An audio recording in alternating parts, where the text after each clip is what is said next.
Good morning students. कैसे हैं आप सब? अच्छे हैं?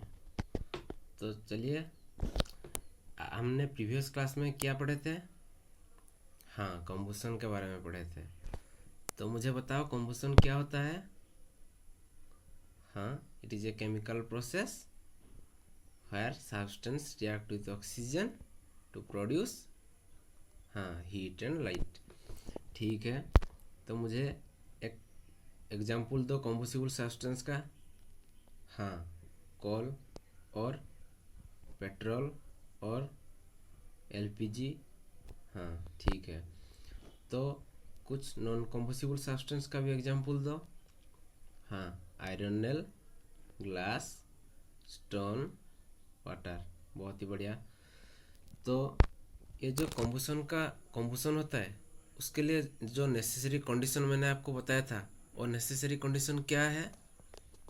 हाँ, प्रेजेंस ऑफ एयर, मतलब ऑक्सीजन, और फ्यूल एंड हीट। ठीक है। तो जो फायर को हम कंट्रोल करेंगे, कैसे कंट्रोल करेंगे? हाँ, by using water and carbon dioxide. Good बेटा। तो आज हम पढ़ेंगे एक नए टॉपिक के बारे में, और टाइप्स ऑफ कॉम्बुशन और फ्लेम के बारे में पढ़ेंगे। ठीक है। तो टाइप्स ऑफ कॉम्बुशन, कितने प्रकार का है कॉम्बुशन? कॉम्बुशन तीन टाइप का है। एक है रैपिड कॉम्बुशन, और एक है स्पॉन्टेनियस कॉम्बुशन, और तीसरा है एक्सप्लोजन। तो रैपिड कॉम्बुशन किसे बोलते हैं? जो अचानक ही फायर लग जाता है, ठीक है, और अचानक ही कॉम्बुशन स्टार्ट कर देता है। जैसे कि तुमने देखे होगे, ये जो पेट्रोल में आग लगा हो, और जो घर में गैस है, उसमें थोड़ी सी आग देने से ही जल्दी से जलना शुरू हो जाता है। इसी को हम रैपिड कॉम्बुशन बोलते हैं। ये एग्जाम्पल देख लो, तुम्हें दिखाई दे रहा है, ये एलपीजी गैस जो जल रहा है। तो अब हम पढ़ेंगे स्पॉन्टेनियस कॉम्बुशन के बारे में। स्पॉन्टेनियस कॉम्बुशन क्या है? जो स्पॉन्टेनियसली होता है, मतलब नेचुरली। तुम मान लो फॉस्फोरस, ये एक एलिमेंट है। अगर तुम इस सब्सटेंस को तुम अगर एयर में लाओगे, तो ऐसे ही जल जाएगा वो, खुद ब खुद। इसीलिए वो स्पॉन्टेनियस कॉम्बुशन है। ठीक है, ये जो एग्जांपल में देख रहे हो तुम पिक्चर में, ये ठीक है। और एक्सप्लोजन, जब फेस्टिवल आता है तो हम बम फोड़ते हैं, तो वो क्या है? वो एक्सप्लोजन है। तो जब हम वो जो बम को लगाते हैं, आग लगाते हैं, तो वो रिएक्ट करता है, और सडनली वो फटता है। और जब फटता है तो लाइट देता है, गैस प्रोड्यूस होता है, और हीट भी बहुत ज़्यादा प्रोड्यूस होता है। वो एक्सप्लोजन है। ठीक है। ये तुम एग्जांपल देख रहे हो, ये जो दिवाली में जैसे बम फोड़ते हैं, तो जो जैसे दिखाई देता है स्काई में, ऐसे दिख रहा है। ठीक है। तो अब हम पढ़ेंगे फ्लेम के बारे में। फ्लेम क्या है? ये एक जोन है। किसका जोन है? कॉम्बुसिबल सब्सटेंस का कॉम्बुशन जोन है।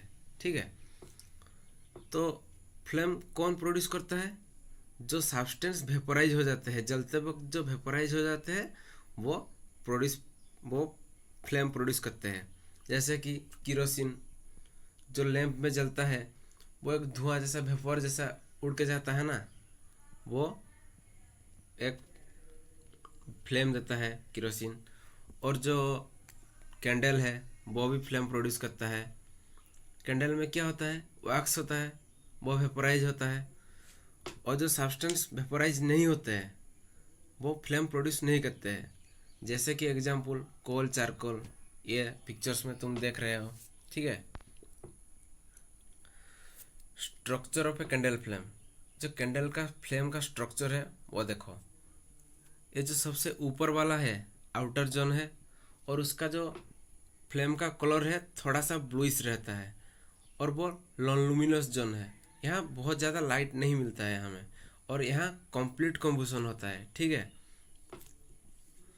और जो उसके बाद है मिडिल जोन, ये येलो कलर का होता है, और यहाँ पे फुल कम्बुशन नहीं होता है, पार्शियली होता है, और इसमें ज़्यादा हीट नहीं होता है, मॉडरेट हॉट रहता है। और जो सबसे ऊपर वाला रहता है, वो सबसे ज़्यादा गर्मी देता है। जो आउटर जोन है, जो ब्लू कलर का दिखाई दे रहा है, वो सबसे हॉट है। और जो सबसे नीचे वाला पार्ट, वो बहुत उनके उन तीनों से सबसे कम गर्मी देता है और उसका कलर ब्लैक होता है। और यहाँ पे जो अनबर्न्ड वैक्स होता है वो वेपोराइज हो जाता है। ठीक है, और इस स्ट्रक्चर के बारे में यहाँ डिस्कस किया गया है, मैंने जो आपको बताया। ठीक है, तब अब हम पढ़ेंगे टाइप्स ऑफ फ्यूल्स के बारे में। तो आप हम तो फ्यूल्स के बारे में पढ़ चुके हैं, फिर भी टाइप्स ऑफ फ्यूल अब हम पढ़ेंगे फिर से। तो सॉलिड फ्यूल, फ्यूल कितने प्रकार के हैं? 3 प्रकार के। सॉलिड फ्यूल है, लिक्विड फ्यूल है, गैसियस फ्यूल है। सॉलिड फ्यूल कौन कौन से है? वुड, कोल, चारकोल, ये सब सॉलिड है। और जो लिक्विड है वो केरोसिन, पेट्रोल, डीजल्स। और जो गैसियस फ्यूल है वो कंप्रेस्ड नेचुरल गैस है, लिक्विफाइड पेट्रोलियम गैस है, बायोगैस है और हाइड्रोजन है। यहाँ तुम सॉलिड फ्यूल का एग्जांपल देख रहे हो, वुड है और कोल है। और यहाँ पे लिक्विड फ्यूल में केरोसिन का जो ये जो लैंप जलता है केरोसिन में वो है, और पेट्रोल। और गैसियस फ्यूल ये जो ऑटो रिक्शा है और जो एलपीजी गैस है वो तुम देख पा रहे हो। ठीक है, तो characteristics of a good fuel, ये जो फ्यूल का होता है उसका क्या कैरेक्टरिस्टिक्स है? अच्छे कैरेक्टरिस्टिक्स, यस, रेडीली अवेलेबल होता है और इसका जो प्राइस है हमेशा कम रहता है। और ये ट्रांसपोर्टिंग करने के लिए और स्टोर करके रखने के लिए हमको इजी रहता है। और ये एक मॉडरेट रेट में जलता है, मतलब ज़्यादा ज़ोर से नहीं जलता, मतलब ज़्यादा हमारा जो गैस है या जो फ्यूल्स है वो ज़्यादा लॉस भी नहीं होगा और कम भी नहीं लॉस होगा, मतलब पार्शियल मॉडरेट रेट में ही वो जलता है और बहुत ज़्यादा हीट प्रोड्यूस करता है।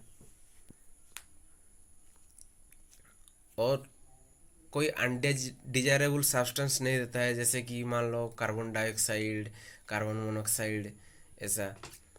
और डज नॉट कॉज पोल्यूशन, यह हमें पोल्यूशन भी नहीं देता है। ये ऐसा कुछ गैस अभी है नहीं, मतलब हमको ऐसा गैस खोजना चाहिए। तो जो सबसे कम पोल्यूट करता है एयर को वो है कंप्रेस्ड नेचुरल गैस, मैंने आपको पहले क्लास में बताया था। ठीक है, और जो फ्यूल्स की एफिशिएंसी वो हम जानेंगे, उसको कैसे नापते हैं हम? कैलोरीफिक वैल्यू में। ये जो कैलोरीफिक वैल्यू ये क्या है? ये क्या है? It is the amount of heat energy produced on complete combustion of 1 kg of fuel. तो 1 kg फ्यूल का जो कम्बुशन होता है, तो जितने amount of heat energy produce होता है उसी को हम उसका कैलोरीफिक वैल्यू कहते हैं। ठीक है, तो कैलोरीफिक वैल्यू का जो यूनिट है वो क्या है? वो है किलोजूल पर केजी। ठीक है, तो कैलोरीफिक वैल्यू हम कुछ प्रोडक्ट्स का देखेंगे, कुछ सब्सटेंस का। तो जो काऊ डोंग होता है वो 6000 से 8000 तक किलोजूल हीट एनर्जी हमको देता है। और जो वुड है वो 17000 से 22000। और जो कोल है वो 25000 से 33000 तक।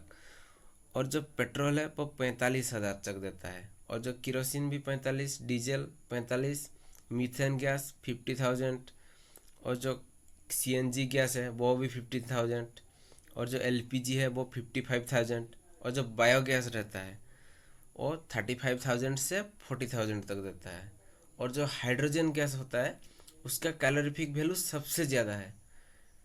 उसका कैलोरीफिक वैल्यू कितना है? 1,50,000 किलो जूल पर केजी। ठीक है, 1,50,000 किलो पर केजी।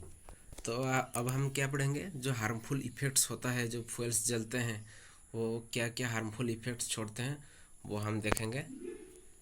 जो हार्मफुल इफ़ेक्ट्स क्या क्या है? जो वुड, कोल और पेट्रोलियम जो अनबर्न्ड कार्बन पार्टिकल्स रिलीज करते हैं वो रेस्पिरेटरी सिस्टम में हमारा एक डिजीज क्रिएट करता है, आस्थमा। आपने नाम तो सुना ही होगा आस्थमा डिजीज का, वो ब्रीदिंग में प्रॉब्लम लाता है। ठीक है, और जो कंप्लीट कम्बशन नहीं हो पाता है जिनका, जो फ्यूल्स का कंप्लीट कंबशन नहीं हो पाता है वो कार्बन मोनोऑक्साइड प्रोड्यूस करते हैं। वो बहुत ही पॉइजनस होता है और वो डेथ भी क्रिएट कर सकता है, ठीक है। और जो फ्यूल्स रहते हैं, जो बर्निंग फ्यूल्स रहते हैं, वो क्या प्रोड्यूस करते हैं, कार्बन डाइऑक्साइड प्रोड्यूस करते हैं, CO2 गैस, व्हिच वो क्या करता है, जो हमारा एयर का टेम्परेचर है वो बढ़ा देता है। और एयर का टेम्परेचर जो ज़्यादा बढ़ जाने से एटमॉस्फेयर में क्या होगा, ग्लोबल वार्मिंग होगा। ग्लोबल वार्मिंग होता है, ग्लोबल वार्मिंग के होने से ही जो पोलर आइस रीजन आइस होता है, जो पोलर रीजन में आइस जो जमा होकर रहा है वो मेल्टिंग शुरू हो जाएगा। और वो मेल्टिंग होगा तो जो सी लेवल में पानी का जो लेवल वो भी राइज कर जाएगा और फ्लड आ जाएगा कोस्टल एरिया में, ठीक है। ये सब प्रॉब्लम होगा। तो और एक पॉइंट है, वो क्या है, जो कोल पेट्रोलियम जलते हैं वो ऑक्साइड्स फॉर्म करते हैं, किसका, सल्फर्स का और नाइट्रोजन का।